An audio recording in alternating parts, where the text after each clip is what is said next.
So, welcome everyone. Thank you for joining us tonight. My name is Laura Kastenbauer. I am the Field to Fork Program Organizer for Clean Water Action Minnesota, and we are joined here tonight by Wise Acre Eatery for a virtual Clean Water Action and my program, Field to Fork. So we are focused on sustainable feed and sustainable food.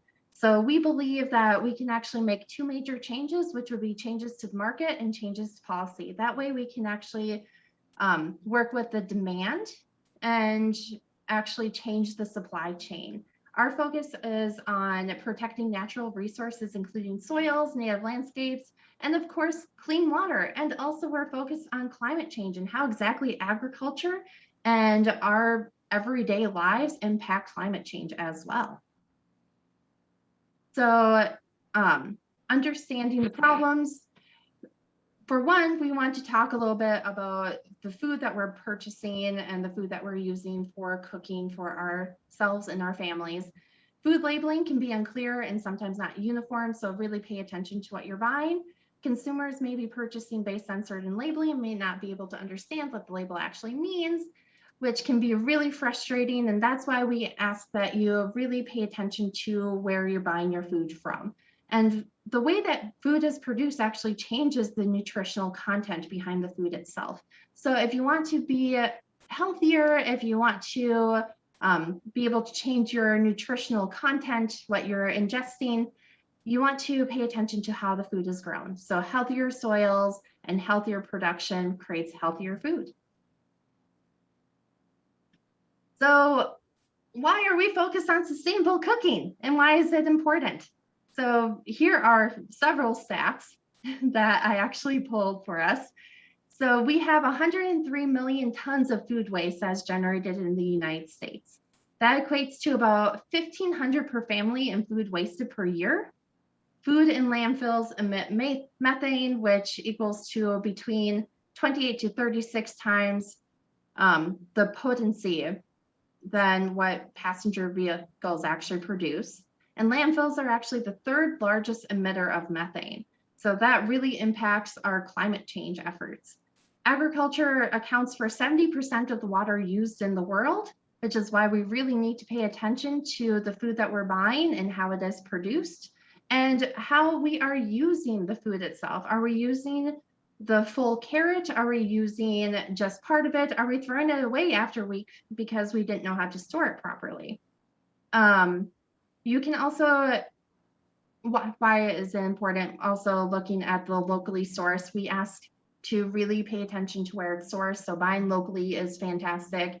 Sustainably grown food lowers the carbon footprint because they don't have to be transported as far, and also reduces pollution, which in turn battles climate change. So we are launching something that is for all Minnesotans that are in this group. We are launching the Green Restaurant Tour, which is 20 sustainable Minnesota restaurants that were chosen.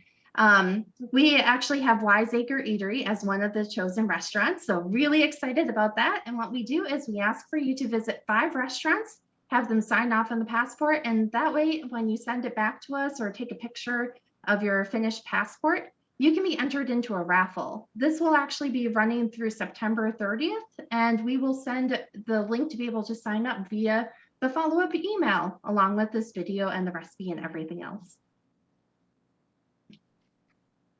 So we will be talking a little bit about all of this and why exactly we are really concerned about sustainability and why we want to take a look at what we're bringing to family gatherings, to different picnics, to our own tables. And that's why we have brought in Dan here. So Dan will be cooking a sustainably grown side dish, and we'll be talking a little bit about Wise Acre and how exactly they are supporting the sustainable farming initiatives. So why don't you take it away, Dan? Cool. Hi, everybody. Nice to meet you. I'm Dan. I'm the chef at Wise Acre Eatery. We're on Nicollet and 54th in Minneapolis. Yeah, so the main feature of our restaurant is that we have our own farm. So our farm is located about 45 minutes west of the cities, and We grow on the farm as much produce as we can. Obviously, we are in Minnesota, so there are some things in the middle of winter that we can't be doing. We do have greenhouses, though, and aquaponics, so we are growing our own greens all year round, microgreens and herbs, and things like that. We also raise chickens, pigs, and Scottish Highland cows. We use as many sustainable practices as we can. We rotate our crops through the fields. We use cover crops. We till as little as possible, never more than 2 inches into the soil, so we don't disturb the microorganisms. Our chickens get moved every day to a different patch of grass. Our cows get moved every other day. They eat their way through fields. They start at one end and just keep eating all the grass till it's gone, and then we move them over. That really helps making sure that our soil stays super healthy, strong, which can grow better vegetables. Our vegetables are generally tastier, I would say, just because they have more of what they're supposed to taste like. Our goal is not to just crank out as much production as we can out of the fields. Our goal is to really make sure that everything we grow is as good as it can be, and like that we're contributing.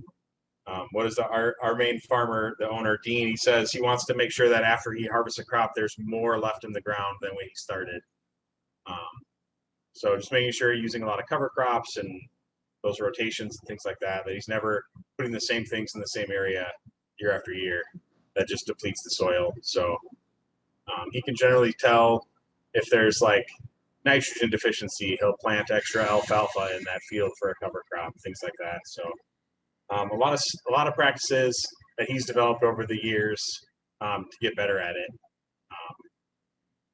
Yeah, any questions about that?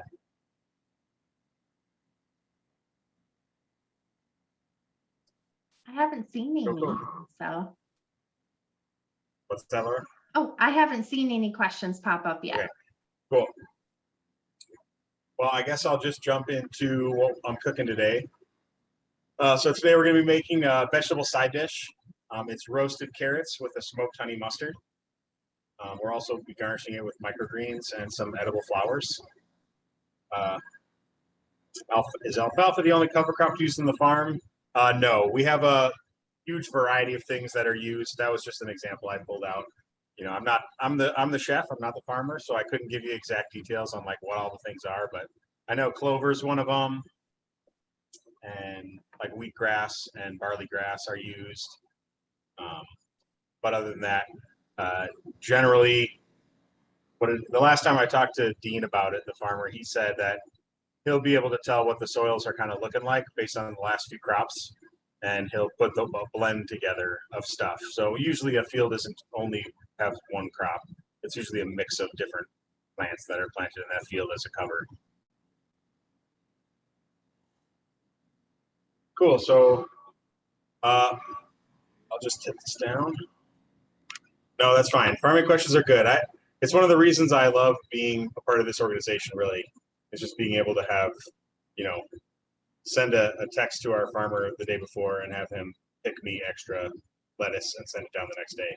It's pretty unique and pretty lucky. So, all right, so I'm gonna tip my screen down here so you can see my board. We'll start off with just cutting the carrots up and getting them ready to roast. So I have prepped a bunch of them, but we'll start with one. So one thing to note is this is a nice carrot, even though it might not look like what we buy in the grocery store. A lot of things, like a lot of vegetables, end up not being sold or not being used for things that they can be. This is a perfectly healthy carrot. It's going to taste great just because it's not 6 to 8 inches long and perfectly smooth without any like imperfections. Doesn't mean it isn't a good carrot too. So we're just going to cut the ends off and cut it in half. And then we'll do the same thing with the rest of these carrots here. One thing to note is these carrots are not peeled. Because these are organically grown carrots and they're super healthy, all I've done ahead of time here is I put them into water and scrub them, and then they're good to go. They don't need any extra peeling. A lot of the nutrients for the vegetable lives in that outside layer. All right, so we're just going to dump these in our bowl. Oh, Maya!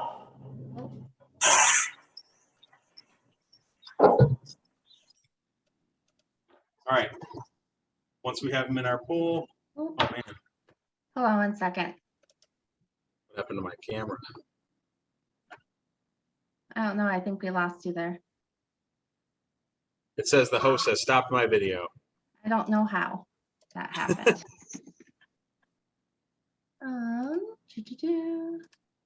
There we go. Cool. Sorry about that. That's right. Let's see, there's another question here. Yeah. I don't think Dean does any classes on sustainable farming or composting. We do have farm tours every once in a while where he'll talk about some of that stuff. I don't have any of the details on that. I would keep a lookout on Instagram. His handle is Tangletown Farmer. But yeah, we do. That brings up a good point about composting. We do compost everything ourselves. So he says anything that we don't give to a customer, he wants back. So like any vegetable scraps or any,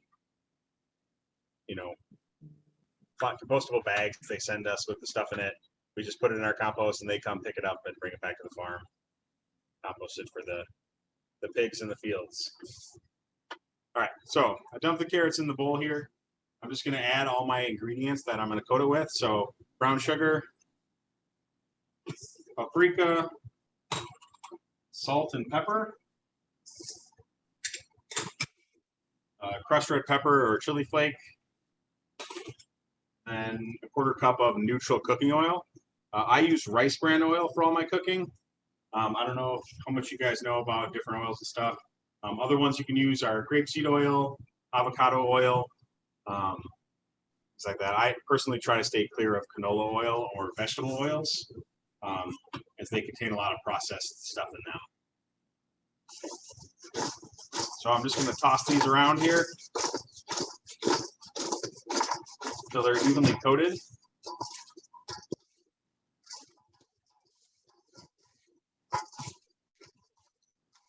So where can you find that kind of oil? That's a good question. Some of the co-ops are starting to carry it now. But I haven't really encountered it a ton out here, outside of the commercial realm. A couple other ones that I thought of too are sunflower oil and safflower oil are both very healthy cooking oils, but that don't contribute a lot of intense flavor. So that's like one thing. Olive oil is very healthy, but a lot of things taste like olive oil then. So just using a neutral oil allows whatever you're trying to make to come through a little bit more. All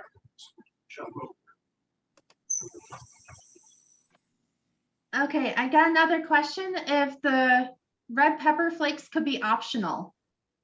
Yes, of course.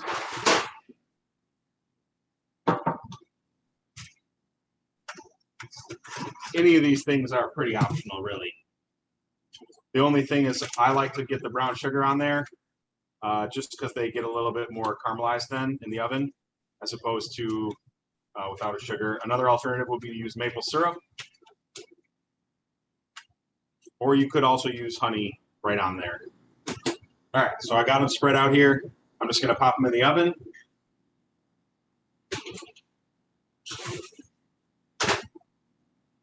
While those are in there, we will mix up our honey mustard.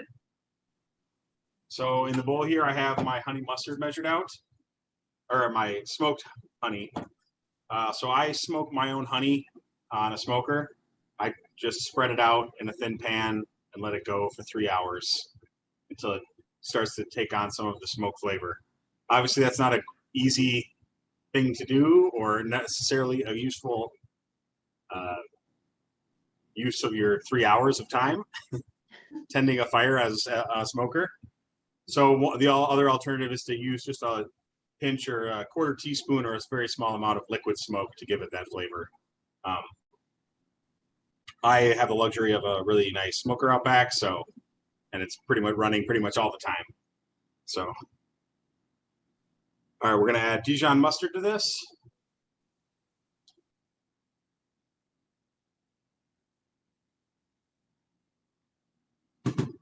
And garlic powder, more paprika, a pinch of salt and pepper, and a couple tablespoons of rice wine vinegar. I use rice wine vinegar. I think it has a nice flavor. Pretty much any vinegar will work. Some other alternatives would be apple cider vinegar to give it a little bit of that same sweetness that the honey has, and also balance with the smoke flavor. So we're just going to stir this up. And there we go. We're ready to go. All right. So I already magically have the carrots done. So here's what they look like when they come out of the oven. There's like some nice juices on the tray there, and the carrots are starting to darken on the outsides. They're not soft, but they're definitely not raw still. They'll be in the oven at 350 for 15 to 20 minutes, depending on how much you like how soft you like them. One good thing about this dish is the carrots are going to be really good cold. They're going to be really good at room temperature, and they're going to be really good hot. So it's a great thing to be able to bring to somewhere where you're not worried about heating it up or things like that. So we'll just plate up a few of these here. So we'll just go ahead and stack a bunch of these up. You'll notice I kind of like that they're different shapes and sizes, but I don't necessarily want them to be drastically different in weight each piece. So they bake at about the same temperature or about the same time. All right, once we have a few of these stacked up, we're just going to grab some of our honey mustard here. Just drizzle it over.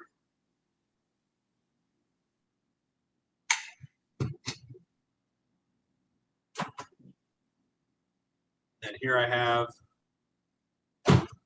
some of our microgreens from the farm. These are a mix of pea tendrils and radish sprouts. They have kind of a little bit of spiciness to them, kind of like if you were to eat a radish, but in a green form. Throw a few of those on top. And then here I have, these are violas. If you have not eaten many edible flowers, I would suggest it. Many flowers are edible, and they can add a lot to your dishes, and they also look super pretty. So some examples of things that are pretty common are nasturtiums, which have a little bit of a pepper flavor. There's the violas are a little bit just sort of sweet and green tasting.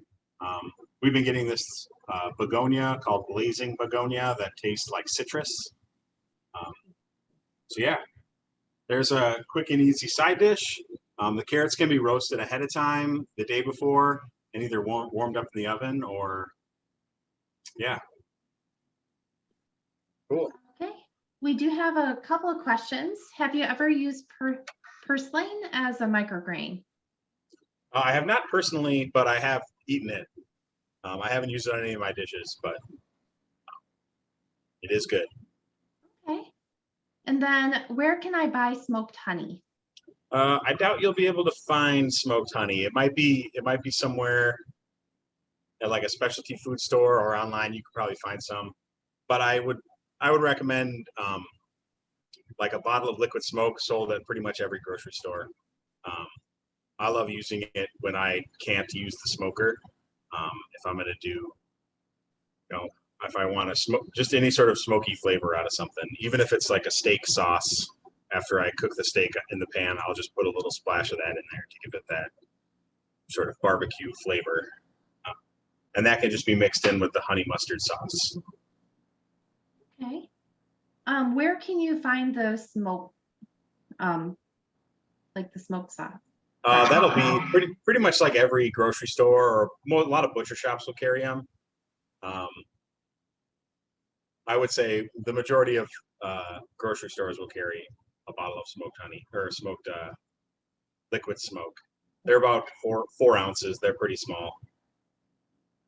You don't need a lot of it. It's pretty strong. any tips on how to know that the carrots are done? Yeah, I generally will eat one of the carrots after it's been in there for 15 minutes and see how it is. Um, Mostly just go till I like them. Other than that, a good way to tell is when the outside starts to darken pretty heavily. When the sugars start to caramelize and the liquid starts to not be as thin on the bottom of the pan, but before it burns. One of the questions is, can you post ingredients for Chinese mustard? Not really sure what that is. Do you care to elaborate, Betty? And then Deanna mentioned that usually the liquid smoke is found in a glass bottle in the seasoning section or the meat section of grocery stores. So makes it easier to find. Do you have any tips for how to keep carrots longer outside of this recipe, or any of the microgreens as well? Oh, she's asking about the sauce used. Yeah. I actually did send out the recipe for it. So I will send out the recipe again, the ingredients and the recipe. I sent out the ingredients before, so I'll send out both after this meeting is done, and that way you can go ahead and make it yourself as well. Yeah, in terms of storing vegetables, carrots, and all kinds of pretty much any vegetable, when we get it in from the farm, we wash it right away and we let it sit in cold water with a little bit of vinegar. That just helps kill any of the existing bacteria that's on the outside that could eat away at the carrot or whatever vegetable it is. And then we store it with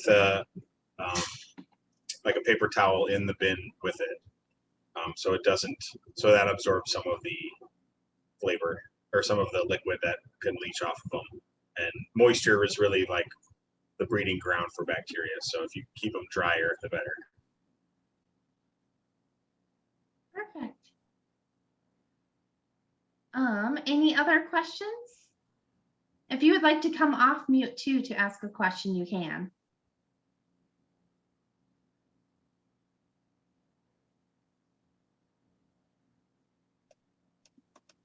I think we have a quiet group tonight.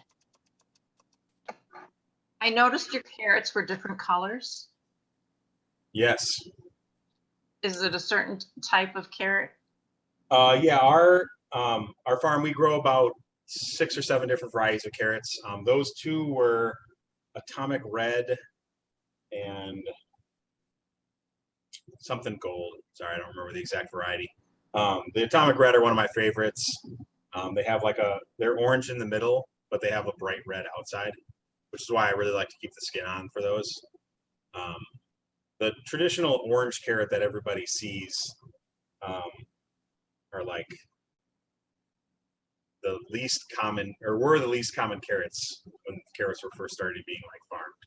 It was sort of just it became mainstream because someone said that that's what we should grow. So that's kind of happens to a lot of produce, tomatoes especially.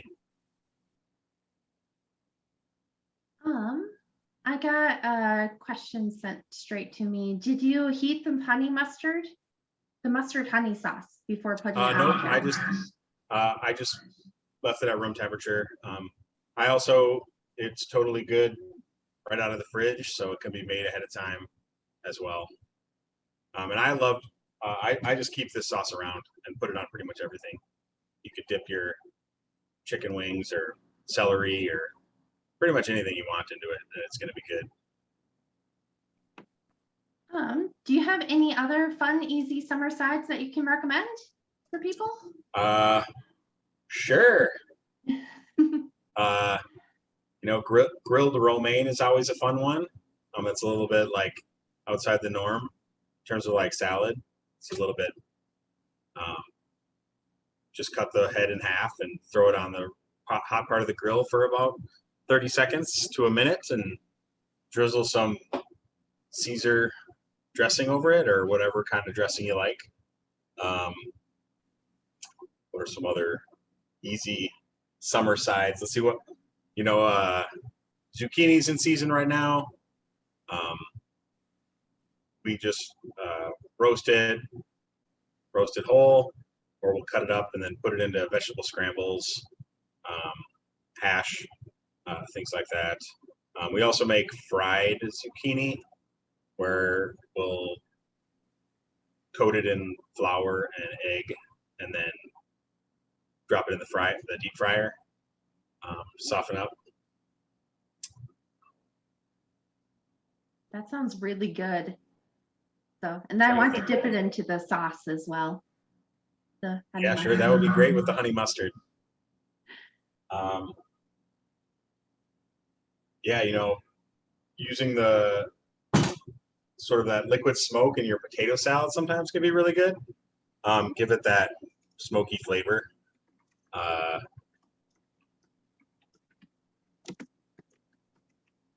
Yeah. What vegetables are in season right now from our farm? So we're just starting to hit the main peak of things. We have bok choy, lots of greens. So we have Swiss chard and collard greens and kale. And then scallions are coming in now. Cucumbers, we're just starting to get some of the small pickling cucumbers. I made a big batch of sours last week. We have, what else is coming in right now?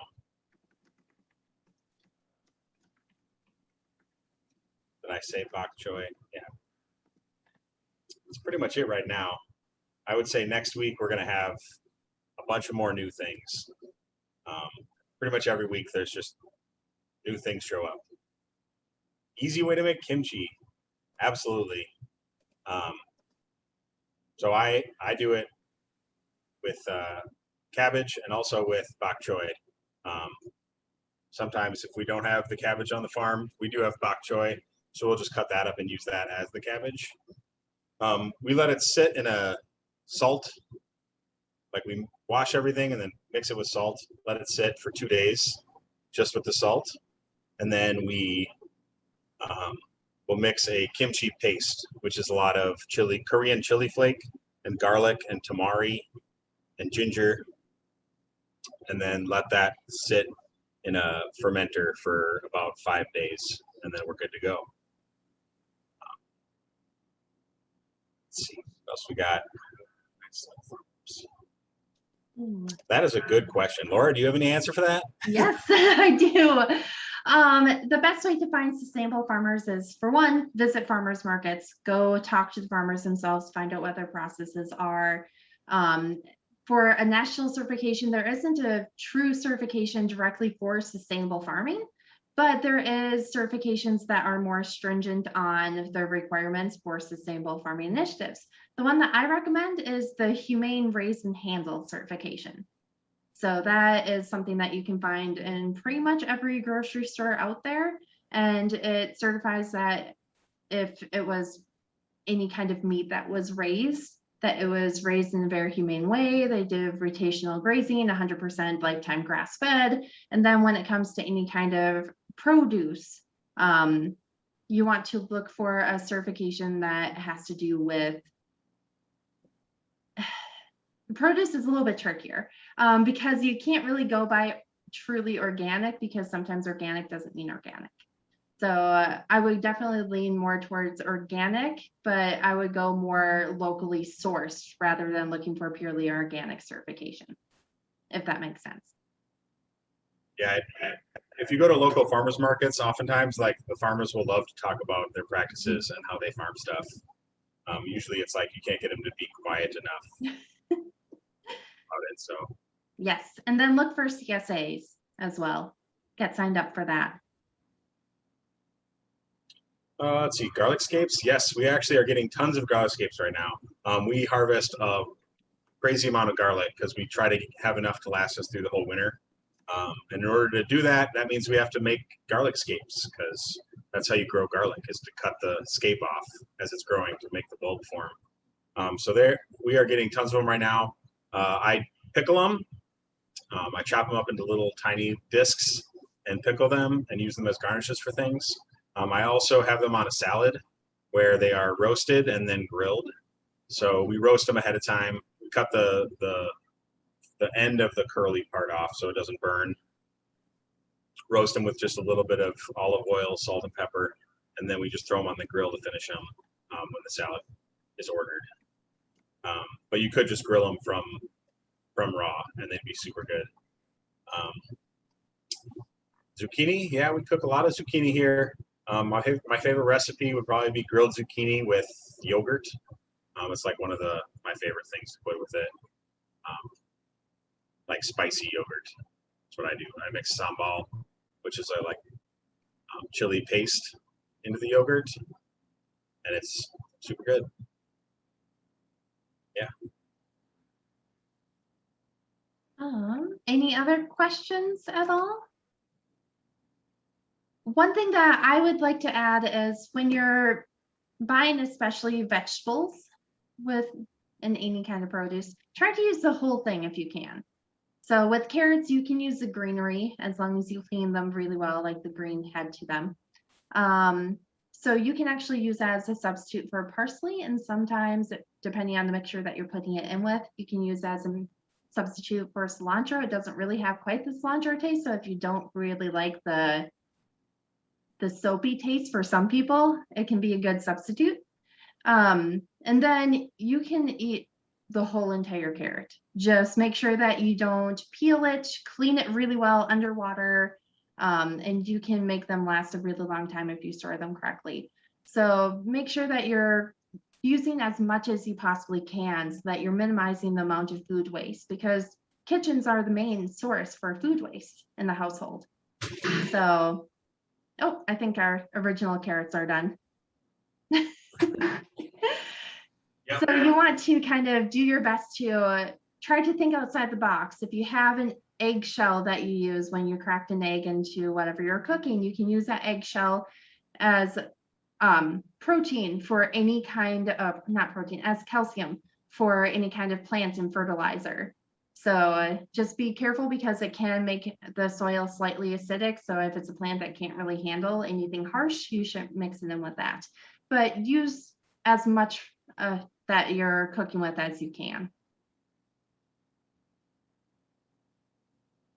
So we have somebody who can't wait to try your restaurant, by the way.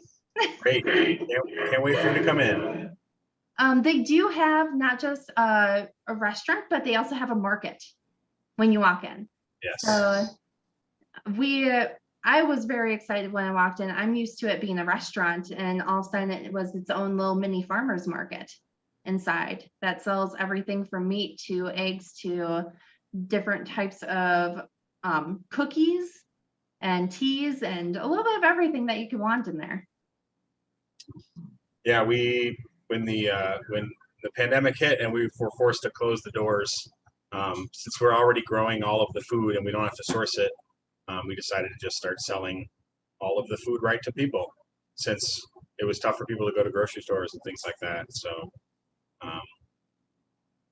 yeah, we do a lot of different things here. We have fresh made custard, bakery all from scratch, takeout food in-person dining, market with all of our own meats and eggs and produce, and then we have CSA as well, which is sold out at this point, but maybe next year. And to kind of mention it again, the restaurant passport, the green restaurant tour that we're doing includes Wiseacre. So if you want to go and visit Wiseacre and support sustainable restaurants, be sure to sign up for one. The link to be able to sign up for a passport to be able to be sent to you will be in the follow-up email that will include this video and the recipe and everything else. But stay tuned for it. We are very excited. And I mean, it's great to be able to support local sustainable restaurants like Wiseacre. Thanks a lot. Okay. Hope you guys learned something, and good luck with the carrots. Perfect. Oh, Miriam, I will send you the address for the restaurant as well. So I can send that to you outside of this. They want to come and visit. Apparently they're visiting family in Minnesota. Great. So perfect. Thank you everybody Thanks, for everyone. joining us. If you want to find out more about Clean Water Action and all of our initiatives, I'm going to put the link in the chat. Otherwise it will be in the follow-up email as well. So you can find out what exactly we're doing with any kind of agriculture, any Great Lakes initiatives, any lead, and pretty much anything having to do with protecting clean water in Minnesota and nationally as well. So be sure to check us out, and we can't wait to be in contact with you. And thank you, Dan, for doing this. We really appreciate it. Yeah, of course. Okay, have a great night, everyone. Thank you.